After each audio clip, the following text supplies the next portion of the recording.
Hi everyone. So as you all know, my name is Rebecca. I joined FDA back in June of 2021. So I work in the Office of Clinical Evidence Analysis and collaborate a lot with my cardiology FDA colleagues here at the table.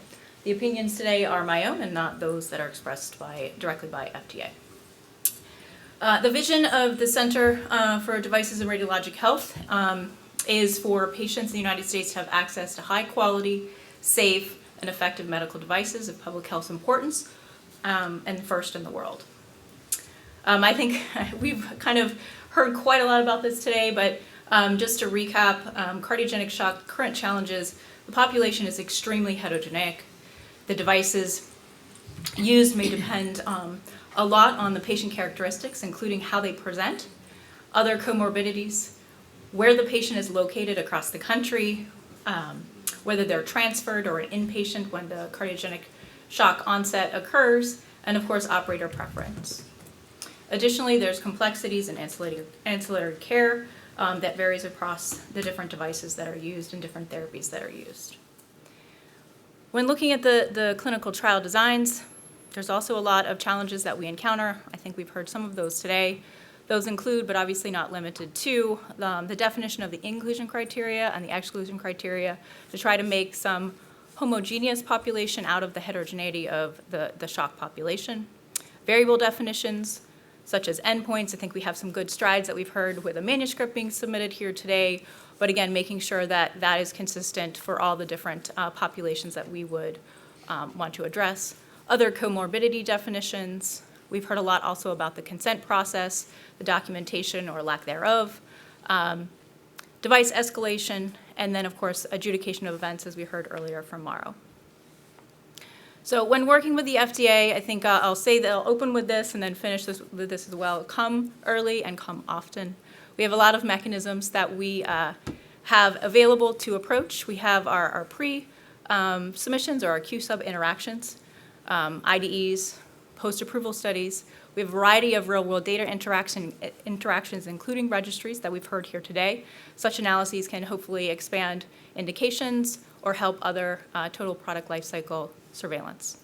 And then, of course, the traditional marketing applications to the 510K, PMA, and HDE pathways. So obviously there's nuances here, but again, closing with a message on this particular slide is come early and come often, and we can help navigate through all of these different pathways and discuss.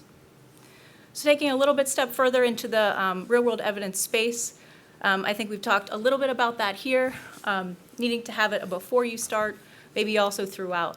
So we as CDRH recognize that there's a vast amount of information and knowledge that is collected every day in the routine healthcare that is generated both in the hospital care setting, other care settings, as well as home.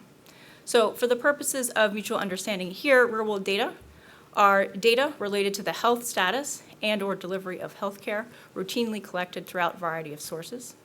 Real-world evidence is the clinical evidence regarding the usage and potential risks or benefits of a medical product derived from analyses from these real-world data. As you can see on the right, there's a whole host of sources of real-world data, from billing data to claims data, EHR data, registries or coordinated registry networks, and patient health-generated data, such as wearables or other types of app-type devices.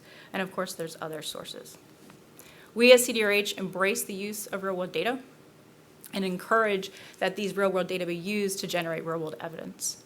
To help facilitate this, in 2017, we published a guidance for folks to reference. Within this guidance, we outlined potential cases and uses of real-world data to develop real-world evidence. We characterize what we as FDA look at with a series of factors that we consider when looking at both the relevancy and reliability of the real-world data when leveraging it as a real-world evidence source. Additionally, in March of 2021, we published a series of examples to help give a little bit more insights into what has been successful for the period of fiscal year 2012 through 2019. And we are continued to commit to the use of real-world data for real-world evidence in our regulatory decision-making process.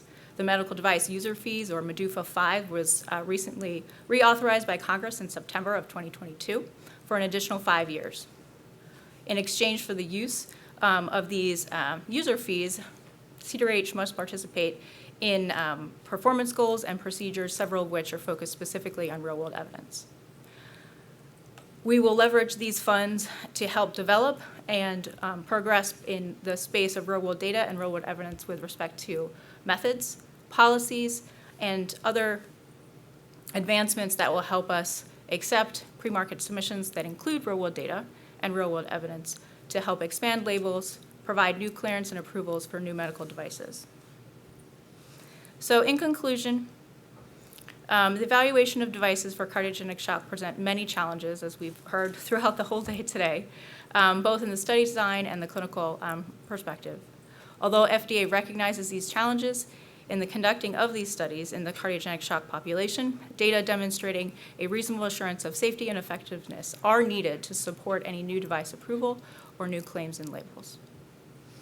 And FDA supports the encouragement, so FDA supports and encourages, investigations into these populations, providing clear and concise definitions around data elements, as well as safety and effectiveness endpoints. Thank you.